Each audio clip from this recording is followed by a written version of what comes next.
Top Tech në Top Albania Radio. Përshëndetje miq dhe mirë se vini në Top Tech. Si gjithnjë jeni me mua Mateo Kadriun, por fillimisht ju uroj gëzuar festat e fundvitit dhe ju falenderoj që jeni me mua. Tani mos u mbasim fare kohë sepse sinqerisht kemi disa tema shumë interesante për diskutuar. Le të nisim me të parën. A do të hypje në një makinë pa timon dhe t'ja lidhë jetën në dorë një algoritmi? Dikush po e bën reale këtë ide. Dhe jo kushdo, Mate Rimak, njeriu që ndërton disa nga makinat elektrike më të shpejta në planet. Tani po thot, haroje shpejtësinë, ulu dhe ri rehat.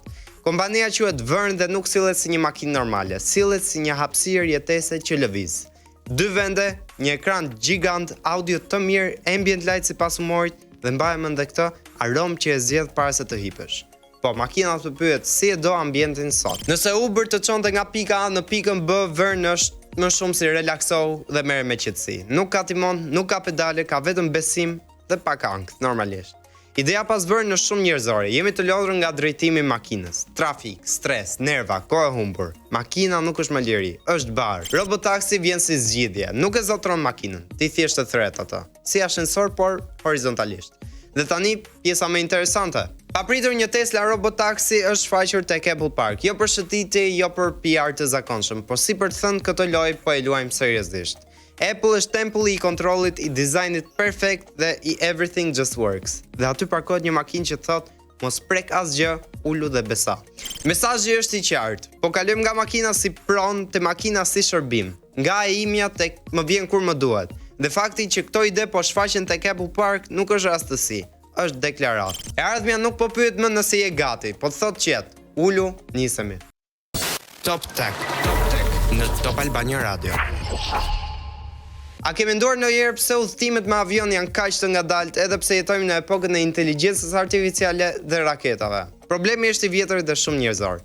Zhurma. Sari që një avion thyen barierën e zërit, vjen ai bumi legjendar që i bën dritarit të dritën dhe njerëzit të mallkojnë teknologjinë. Për këtë arsye, fluturimet supersonike mbi tokë janë ndaluar prej dekadash. Shpejtësia ekziston, por zhurma e vret. Dhe këtu hyn lajmi i mirë. NASA bashkë me Lockheed Martin kanë testuar X-59-ën, një avion supersonik që nuk të shordon. Po, ekziston dhe po fluturon mbi shkretirën e Kalifornisë, jo mbi qytet, që të mostron baskënd ende. Ideja është geniale në thjeshtësinë e saj. Avioni është dizenjuar në mënyrë të tillë që kur thyen barierën e zërit, në vend të një shpërthimi të frikshëm, prodhon vetëm një zhurmë të lehtë, sikur po mbyll derën e makinës pak më fort se ç'duhet. As alarm, as panik, as Twitteri në flak.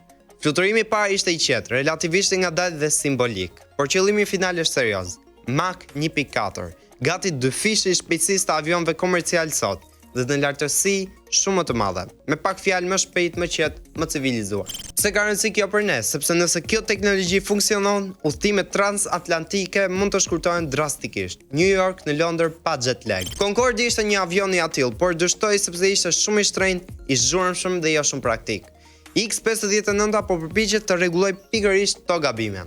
Pra jo, nuk është thjesht një avion i bukur, është një provë që ndoshta shumë shpejt shpejtësia dhe qetësia mund të bashkëpunojnë. Dhe për herë të parë pas shumë vitesh, ardhmja e fluturimit nuk vërtet. Top Tech në Top Albania Radio. Po sikur në një situatë reale rreziku, problemi më i madh të mos ishte armiku, por informacioni i tepërt. Sepse ky është realiteti sot. Ushtarët në terren janë të bombarduar me ekrane, radio, harta, komanda, sinjale. Shumë të dhëna, pak kohë, zero tolerancë për gabime. Truri lodhet para se të lodhen këmbët, dhe këtu hyn në lojë diçka që tingëllon si sci-fi, por është reale. Anduril ka prezantuar Eagle Eye, një sistem me inteligjencë artificiale që nuk është thjesht një pajisje, por një shok skuadre digital. Jo, nuk flet si në filma, por shikon, analizon dhe paralajmëron para se të ndodhë problemi. Ideja është e thjeshtë. Në vend që ushtari të shikojë poshtë e harta, ekrani i vjen përpara syve, një head-up display që tregon ku janë shokët, çfarë ka pas ai muri tjetër, kush po lëviz dhe nga vjen rreziku. Nuk ka më pika në një hart 2D, por pozicion real dhe hapësirë. Shoku yt është në katin e dytë majtas. Aq qartë. Dhe po, funksionon ditën, natën, në shi dhe në kaos. Ka një helmet më të lehtë, më të balancuar dhe më mbrojtëse. Plus, ka sensor dhe nga mbrapa dhe nga anash, që të shohin edhe kur ti nuk mundesh. Si të kesh sy rezervë. Jo keq, apo jo. Gjithçka lidhet me dron, robot, sensor dhe rrjetin Lattice të Android. Pra një ushtar nuk është më vetëm, është një nyje në një sistem. Mund të planifikojë misionin në 3D, të kontrollojë mjete pa pilot dhe të marrë vendime të shpejta, me më pak stres. Siç thotë edhe Palmer Luckey, CEO-ja, nuk po u japim një mjet të ri, por një partner. Dhe kjo është pika që prek njerëzit. Teknologjia nuk po e zëvendëson njeriu, po e mbron, po i heq barën dhe po i jep një shans më shumë për të kthyer në shtëpi. Në fund të ditës, kjo nuk është thjesht një teknologji për luftë, është teknologji për mbijetesë. Top Tech në Top Albania Radio. A ke provuar ndonjëherë një pajisje mjekësore që të ngjitet në lëkurë dhe pas 10 minutash ose të bezdis ose të bie? Ja, ky është problemi. Pajisjet mjekësore që matin rrahjet e zemrës, aktivitetin e trurit apo muskujve janë të sakta në teori, por në praktik trupi lëviz. Lëkura shtrihet, djersitet, përkulet. Sensorët shkëputen, të dhënat shtrëmbrohen dhe në rastin e foshnjave apo të moshuarve, lëkura edhe mund dëmtohet. Teknologjia kërkon qetësi.